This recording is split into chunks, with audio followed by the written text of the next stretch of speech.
അല്ല, ഞാൻ പറഞ്ഞല്ലോ, ഇതൊന്നും സർക്കാരിന്റെ ജോലിയല്ല.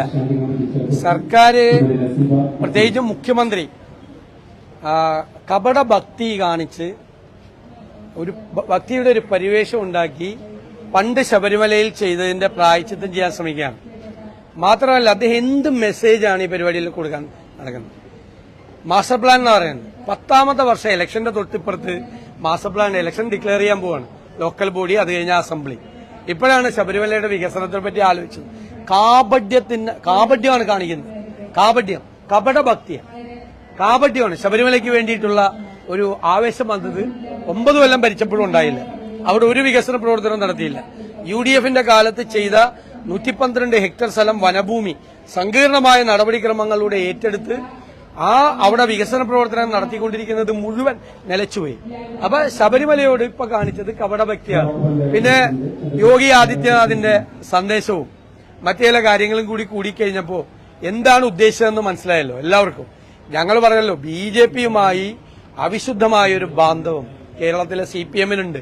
അതിന്റെ ഏറ്റവും ഒടുവിലത്തെ ഉദാഹരണമാണ് യോഗി ആദിത്യനാഥിന്റെ സന്ദേശം. ഈ പരിപാടിയിൽ വളരെ ക്ലിയറാണ്. കേരളത്തിലെ ജനങ്ങൾക്ക് ഇതൊക്കെ കണ്ടാൽ മനസ്സിലാക്കാൻ കഴിയുന്ന സാമാന്യ ബുദ്ധിയുണ്ട്. പിന്നെ ഇന്നലെ വികസന സദസ്സ്, ഞാൻ ഇലക്ഷൻ ഡിക്ലെയർ ചെയ്യാൻ പോവാണ്. ഇലക്ഷന്റെ നറുക്കെടുപ്പായി. നറുക്കെടുപ്പ് കഴിഞ്ഞാൽ ഇലക്ഷൻ ഡിക്ലെയർ ചെയ്യാൻ പോകുമ്പോഴാണ് ഈ വികസനത്തെക്കുറിച്ച് ആലോചിക്കുന്നത്. എന്തൊരു മൗഢ്യമാണ് അത്! മര്യാദയ്ക്ക് ലോക്കൽ ബോഡികൾക്ക് പൈസ കൊടുത്തിട്ടില്ല. ലോക്കൽ ബോഡികളെ ശ്വാസം മുട്ടിച്ചു കൊന്ന ഗവൺമെന്റാണ്. എന്നിട്ട് അവിടെ നിന്ന് തന്നെ പൈസ എടുത്തിട്ട് വികസന സദസ്സ് നടത്താൻ വേണ്ടി നടത്തുന്ന ശ്രമം. എന്നിട്ട് പ്രതിപക്ഷത്തെ പരിഹസിക്കുകയാണ്. മുഖ്യമന്ത്രിയാണ് പരിഹാസപാത്രമായി ജനങ്ങളുടെ മുമ്പിൽ നിൽക്കുന്നത്. ഇപ്പൊ കോൺക്ലേവ് നടത്തുന്ന ബഹളമാണ്. അവസാനമായപ്പോ ഇതൊക്കെ തുടക്കത്തിലല്ലേ, ഗവൺമെന്റ് അധികാരത്തിൽ വരുമ്പോഴല്ലേ എന്ത് ചെയ്യണം, എങ്ങനെ ചെയ്യണം, ആരോഗ്യരംഗത്ത് എന്ത് ചെയ്യണം, വിദ്യാഭ്യാസ രംഗത്ത് എന്ത് ചെയ്യണം, തീരദേശത്ത് എന്ത് ചെയ്യണം, മലയോരത്ത് എന്ത് ചെയ്യണം, പട്ടികജാതിക്കാർക്ക് പട്ടികവർഗക്കാർക്ക് എന്ത് ചെയ്യണം, കർഷകർക്ക് എന്ത് ചെയ്യണം എന്ന് ആലോചിക്കണത്. ഇത് പോയി ഇനിയിപ്പോ ഇവരെ ആലോചിച്ചിട്ട് കാര്യമില്ലല്ലോ.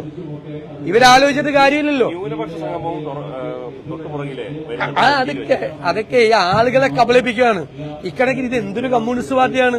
യഥാർത്ഥ കമ്മ്യൂണിസ്റ്റുകാരെ തലയിൽ കൈവയ്ക്കുകയാണ് ഈ കമ്മ്യൂണിസ്റ്റ് പാർട്ടിയെ കണ്ടിട്ട്. കാരണം ആദ്യം അയ്യപ്പ സംഗമം പറഞ്ഞു, അപ്പൊ പേടിയായി, അപ്പൊ ന്യൂനപക്ഷ സംഗമം. ഇനി ഓരോ മതത്തിന്റെയും സംഗമം നടത്തട്ടെ. ഹിന്ദു മഹാസംഗമം, ഇസ്ലാം സംഗമം, ക്രൈസ്തവ സംഗമം. ഞാൻ പറഞ്ഞില്ല, ഇവര് തീവ്ര വലതുപക്ഷ പാർട്ടിയാണ്. ഇവരൊരു കമ്മ്യൂണിസ്റ്റ് പാർട്ടി പോലെയല്ല. യഥാർത്ഥ കമ്മ്യൂണിസ്റ്റുകാരുടെ ഈ പ്രാവശ്യം UDF വോട്ട് ചെയ്യും. കാരണം ഇവർ ഒരിക്കലും തിരിച്ചു വരരുതെന്ന് കേരളത്തിൽ ഏറ്റവും കൂടുതൽ ആഗ്രഹിക്കുന്നത് നല്ല കമ്മ്യൂണിസ്റ്റുകാരാണ്. നല്ല കമ്മ്യൂണിസ്റ്റുകാർ തലയിൽ കൈവച്ചുകൊണ്ടിരിക്കുക. ഇവരെ ഇത് കണ്ടു. പ്രതിപക്ഷത്തെ വലിയ തോതിൽ മുഖ്യമന്ത്രി കടന്നാക്രമിക്കുന്നത്, ആ പ്രതിപക്ഷം നല്ലതിനോട് സഹകരിക്കുന്നില്ല എന്നൊരു ചിത്രീകരണമാണ് മുഖ്യമന്ത്രി നടത്തുന്നത്. ഞങ്ങൾ ഈ സംസ്ഥാനത്തെ ഏത് നല്ല കാര്യത്തോടാണ് സഹകരിക്കാത്തത്? ഈ 10ാമത്തെ വർഷം തെരഞ്ഞെടുപ്പിന് മുമ്പിൽ കാണിക്കുന്ന ഈ നാടകങ്ങളോട് സഹകരിച്ചാൽ ഞങ്ങളെക്കുറിച്ച് ജനങ്ങൾ എന്ത് വിചാരിക്കും? ഞങ്ങൾ ഈ സംസ്ഥാനത്തെ ഏത് കാര്യമായിട്ട് ഇൻവെസ്റ്റേഴ്സ് മീറ്റ് വെച്ചല്ലോ, ഞങ്ങൾ അവിടെ പോയി ഫുൾ സപ്പോർട്ട് കൊടുത്തല്ലോ. വ്യവസായ വികസനത്തിന് വേണ്ടി, സംസ്ഥാനത്തിന്റെ പൊതുവായ വികസനത്തിന് വേണ്ടി മേജറായിട്ട് എതിർത്തിട്ടുള്ള ചില കാര്യമുള്ളൂ. എന്താണ് ഞങ്ങൾ എതിർത്തത്? കേരളയിൽ എതിർത്തു, ഇപ്പോഴും എതിർക്കും. കേരളയിൽ കൊണ്ടുവരട്ടെ, ഞങ്ങൾ എതിർക്കും. അത് കേരളത്തെ പാരിസ്ഥിതികമായി തകർക്കും, സാമ്പത്തികമായി തകർക്കും.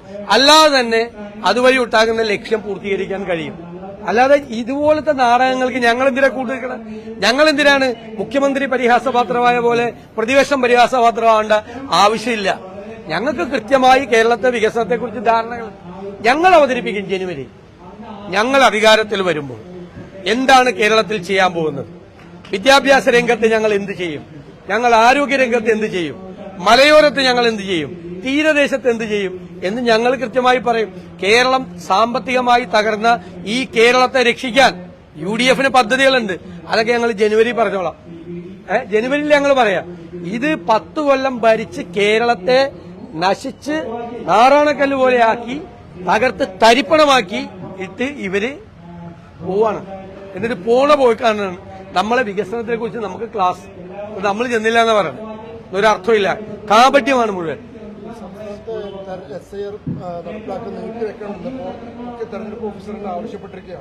അല്ല, അത് എല്ലാ കക്ഷികളും, കോൺഗ്രസ് അടക്കം UDF ഘടകകക്ഷികളടക്കം എല്ലാവരും ആവശ്യപ്പെട്ടാണ്. കാരണം ലോക്കൽ ബോഡി തെരഞ്ഞെടുപ്പ് എന്ന് വെച്ചാൽ ഒരു പൊതു തെരഞ്ഞെടുപ്പ് പോലെയാണ്. ആ പൊതു തെരഞ്ഞെടുപ്പിന്റെ ഉള്ളിൽ ഈ 2002 മുതൽ നീക്കം ചെയ്യുന്ന 52.5 ലക്ഷം പേരെ വോട്ടർ പട്ടികയിൽ ചേർക്കാൻ പറ്റുമോ? ഞങ്ങൾ മീറ്റിംഗിൽ ആവശ്യപ്പെട്ടാണ്. അത് ചെയ്തില്ലെങ്കിൽ അതിന് തട്ടിപ്പായി മാറും. കാരണം സ്വതന്ത്രവും നീതിയുക്തവുമായ ഒരു തെരഞ്ഞെടുപ്പാണ്, അല്ലെ, ജനാധിപത്യത്തിന്റെ ഏറ്റവും വലിയ പ്രത്യേകത. 52 ലക്ഷം പേര് ഇവർക്ക് കഴിഞ്ഞോലും ചെയ്യാൻ പാടില്ല. ഇലക്ഷൻ കമ്മീഷന് കഴിഞ്ഞോലും ചെയ്യാൻ പാടില്ലേ? ഈ ലോക്കൽ ബോഡി ഇലക്ഷനും അസംബ്ലി ഇലക്ഷന്റെയും വക്കത്ത് കൊണ്ടുപോയിട്ട് പറയുവാണ് 52 ലക്ഷം പേർക്ക് വോട്ടില്ല എന്ന് പറഞ്ഞാൽ ഒരു നിയോജക മണ്ഡലത്തിൽ എത്ര വോട്ടായി? 60,000 വോട്ടോളം ഒരു നിയോജക മണ്ഡലത്തിൽ ചേർക്കേണ്ടതായിട്ട് വരും. 60,000 വോട്ട് പുറത്തു പോകും. ഈ 60,000 വോട്ട് ഈ ലോക്കൽ ബോഡി ഇലക്ഷന്റെ ഈ അസംബ്ലി ഇലക്ഷന്റെ ഇടയിൽ ചേർക്കാൻ പറ്റുമോ? അപ്പൊ തട്ടിപ്പാണത്. ബീഹാറിൽ നടത്തിയിരുന്നത് പോലെയുള്ള പരിപാടിയാണ്. അതിനെയാണ് ഞങ്ങൾ ശക്തിയായി എതിർക്കുന്നത്. ഉറപ്പായി എതിർക്കും അതിനെ. ബദൽ അയ്യപ്പ സംഗമം നടന്നപ്പോൾ അതിൽ BJP ലീഡേഴ്സിന് സംസ്ഥാന പ്രസിഡന്റടക്കം വേദിയിടം കിട്ടിയില്ല, അവർക്ക് സീറ്റ് ഉണ്ടായിരുന്നില്ല എന്ന് പറയുന്നുണ്ട്. അവരൊക്കെ താഴെ എത്തി അറിയുന്നൊരു വിമർശനം. അതൊന്നും അവര് നടത്തിയ പരിപാടിയെ കുറിച്ച് നമ്മൾ കമന്റ് പറയേണ്ട ആവശ്യം എന്താ? അവരെന്തിനാ പരിപാടി നടത്തിയത്? യോഗി ആദിത്യനാഥ് മെയിൻ അയ്യപ്പ സംഗമത്തിൽ, സർക്കാർ നടത്തിയ അയ്യപ്പ സംഗമത്തിൽ മെസ്സേജ് കൊടുത്തിട്ട് പിന്നെ ഇവരെന്തിനാ വേറെ നടത്തണം? ഇവര് വേറെ നടത്തേണ്ട ആവശ്യം എന്താ? അവരെ ഏറ്റവും വലിയ നരേന്ദ്രമോദി കഴിഞ്ഞാലുള്ള ഏറ്റവും വലിയ നേതാവ് മറ്റേ അയ്യപ്പ സംഗമത്തിൽ ഇവരും കൂടി അവിടെ പോയിരുന്നാൽ മതിയായിരുന്നല്ലോ. അപ്പൊ എല്ലാം തേഞ്ഞാനെ. അതായിരുന്നു കറക്റ്റ്.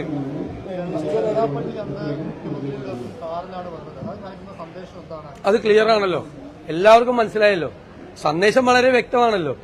അതായത് കേരളത്തിൽ ജാതി മതസ്പർദ്ധ ഉണ്ടാക്കാൻ നിരന്തരമായി ശ്രമിക്കുന്ന ഒരാളെ, മറ്റു സമുദായങ്ങളെ ആക്ഷേപിച്ച് സംസാരിക്കുന്ന ഒരാളെ, വിജിലൻസ് കേസിൽ കൂടി പ്രതിയായ ഒരാളെ മുഖ്യമന്ത്രി ആ കാറിൽ കയറ്റി കൊണ്ടുപോകുമ്പോൾ സന്ദേശം ക്ലിയർ അല്ലേ? സന്ദേശം ക്ലിയർ ആണല്ലോ. എന്താണ് ഉദ്ദേശിക്കുന്നതെന്ന് സന്ദേശം ക്ലിയറാണ്. ഞാനൊന്നും പറയുന്നില്ല. ക്ഷണിക്കാനൊരു കാരണം നേരത്തെ ശബരിമലയിൽ വന്നിരുന്ന ഒരു മുഖ്യമന്ത്രിയാണ്, അതുകൂടി പരിഗണിച്ചിട്ടാണ്. ഇന്ത്യയിൽ ഒരുപാട് മുഖ്യമന്ത്രിമാരുണ്ടല്ലോ. യോഗി ആദിത്യനാഥാണ് പിണറായി വിജയനെ പറ്റി ഏറ്റവും നല്ല കൂട്ട്. കാരണം ഇപ്പൊ ആ ലൈനാണ്. കഴിഞ്ഞ പാർലമെന്റ് ഇലക്ഷൻ കഴിഞ്ഞതിന് ശേഷം, അതിനു മുമ്പ് ന്യൂനപക്ഷ പ്രീണനമായിരുന്നു. അത് കഴിഞ്ഞ് അത് കിട്ടൂല എന്ന് മനസ്സിലായപ്പോഴാണ് ഇപ്പൊ ഭൂരിപക്ഷ പ്രീണനമായിട്ടാണ് ഇറങ്ങിയിരിക്കുന്നത്. ഞാൻ ഇത് നേരത്തെ പറഞ്ഞതാണ്. അതിന് ഏറ്റവും നല്ല കൂട്ടി യോഗി ആദിത്യനാഥ്, സംശയമില്ല.